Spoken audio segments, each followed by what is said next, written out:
I'd like to welcome everyone to what is the beginning of a journey. This journey will take between 1 to 2 years. It is a journey of wellness. There are approximately 7 steps to this. I'm going to outline all 7 of those steps to actually get you started today. But remember, you're just starting at the very basic, just getting the fundamentals in. Now, some of you might have been listening to the radio program for the last 5, 10, 15, 20, 25 years.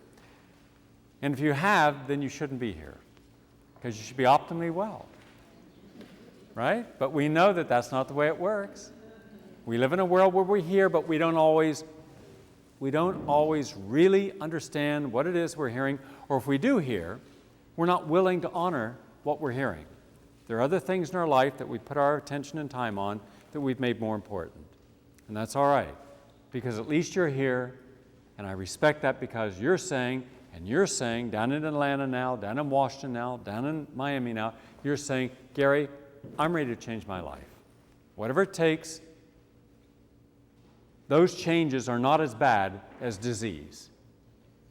And many of you here are suffering from various ailments. You're overweight, you have hypertension, high blood pressure, you got diabetes. I was listening to some of the comments. And yet, this program is not about disease. Please understand it. No time will we discuss how to cure or treat or improve your heart disease, diabetes, overweight. You'll lose weight, but not because you're going to diet. And there's a high probability that your cholesterol will go down and triglycerides down and your blood pressure down and you'll feel better simply because you're doing nothing to promote disease. And if you're not promoting disease, then you're promoting wellness, because there's no neutrality in life, none. You're going to learn a lot of things you've never heard before. And it's not just about nutrition. Understand, only about 10% of this story and these steps are about eating. Now, that's the easiest part for most people to begin with. It's easier to change your diet than your belief systems, because with your belief systems are your values, how you identify what you should do each day, who you are as an individual. That's not easy to change. But it can be changed, especially those parts of your nature that are not healthy and happy and honoring the real self. So I'm going to address all these in depth. But we're not going to do it all in one day. So you're going to have to exercise patience. Why? Because look how long it took you to get to the state you're in. Right? How many crises did you have to go through before you finally said, enough, I'm willing to learn. All right, I'm willing to change. Think how many bad relationships you've had. Think how many people dishonored you in a relationship. Think how many times people said, I won't do it again. Whatever it was, lied to you, deceived you, hurt you, and they did it again. And you gave them another chance, right?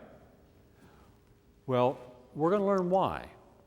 You're going to learn why you end up accepting toxicity in your life and have accommodated your life to it. You keep adapting down to whatever it is. It's an adaptation that's down here, not up here. You've also, all of you have had very high aspirations. You've thought higher thoughts. You've wanted higher ideals. You wanted a better life. And why is it that you functioned here and thought here? Big difference between what we think and what we do. And in the end, you are not what you think. You're what you do. We like to then try to justify it. We rationalize it. We make excuses for it. We hang around other people that apologize for it. I'm saying there's no need to apologize anymore, because you're not going to be making any more fundamentally bad choices. Life's about choices. Health's about choices. You cannot be healthy until you're first happy. So our journey begins with happiness. I can give you a perfect diet. I've done it so many times. I can give you every nutrient. I can read your blood chemistry and say, this is what you're missing. I can see you get every single nutrient you require. It will do no good if you do not feel the confidence and if you do not feel the inner value and self-worth to integrate all these things. Otherwise, it's just okay, I got to take my vitamin C, or I got to take some juice, or I've got to do some meditation. But that's not the joy that says, I'm looking forward to doing something to feed my immune system, to feed my spirit, to feed my creative energies, to nurture my loving heart. That's what we should be thinking of each day. So nothing is a chore. Health is easy. To be healthy, it is effortless. To be sick requires an enormous amount of work. You got to admit you didn't get fat by making it easy on yourself, right? It was hard because everything you did wrong, you had to justify. And part of it was guilt and shame. Look at me. Look in the mirror. Look how bad I look. Look how bad I feel. And then to know you got to go back and do the same thing again. You got to eat the pizzas and the hot dogs or hamburgers or French fries or chocolate bars. You got to sit at home and talk on the phone and complain to someone who's listening but not going to help you change. You're not willing to change even if they told you how to change. It's a game, the game. Yeah. Yeah. Did him hurt? Yeah. Boo-boo of life? Yes. We've all seen that, right?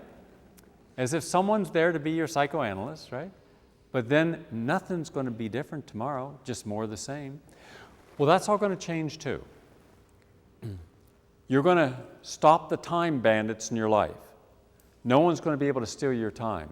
The only thing that you have that you can truly call your own in this world is your time. Nothing else do you really own. You only lease it or use it temporarily, but that's yours. And you can't live this day over. Tonight at midnight, this day's dead. Another one begins. Don't waste 1 second of any day. Even if you choose to do nothing, do a constructive nothing by intent to do nothing instead of wasting time and having done nothing. Both are the same. You've done nothing. One, you're happy about it, and the other, you're frustrated about it. One, there's loneliness and emptiness, and the other is joy because your life is in such balance that you can slow down and not be worried about the hecticness around you. You don't have to prove anything. You're not on any artificial schedule. You're not looking at your watch every 5 minutes saying, am I late? Am I on time? Do I have something done? Have I taken too much on? Do I have too many responsibilities? Am I overworking? Am I overstressing? Have I possessed so much that the quality of my life has been diminished because I thought a standard of living equaled a quality of life? I've got a standard of living and my quality is here, my standard is here. Go to any suburb in the United States and ask them, was it worth what you bought? Did all that you own and all the debt you accrued and all the hours you have to work and all the responsibilities you've loaded up with, is it worth what you have? What's the payback? Tell me the payback for the stress you're under. Show me the value in what you own that can justify the stress you put yourself under. Show it to me. Because if you can't, then what have you taken on? There's a problem when you've made a mistake in judgment. The first thing it goes when you have a problem in judgment is honesty about what you've done wrong. And in our society, we're judged by our mistakes. So nobody likes to admit the emptiness or the incompleteness of our journey. So we all put on these really polished, well-manicured exteriors. How you doing? Fine. How's everything? Okay. Is it? Can I get close enough to take a real good look? And when you get real close to something, it's never what it was at a distance. So we like to keep our distance from problems and from issues that we got to change. As long as we don't get close enough, we don't see it for what it is. And as long as you're not seeing something for what it is, you're seeing it as a metaphor. So we go through life looking at everything that's been artificially designed to make us feel good about what we've done. We see celebrities that look great until you see them in the supermarket walking down the street without their makeup and without the best possible cinematographer in the business giving them the best possible. You could look like Elizabeth Taylor when she was young. Now you look like her. You wanted to look like her? You do. So I see these people. I counsel all these celebrities. I'll tell you, without the makeup and all, forget it. You'd never recognize them. I had some celebrities live in my building. I didn't know who they were. I'd seen their movies, but without all the makeup and everything, plain. And a lot of models, absolutely plain. You know, but we can make something look special. I have a friend that is a phenomenal food designer.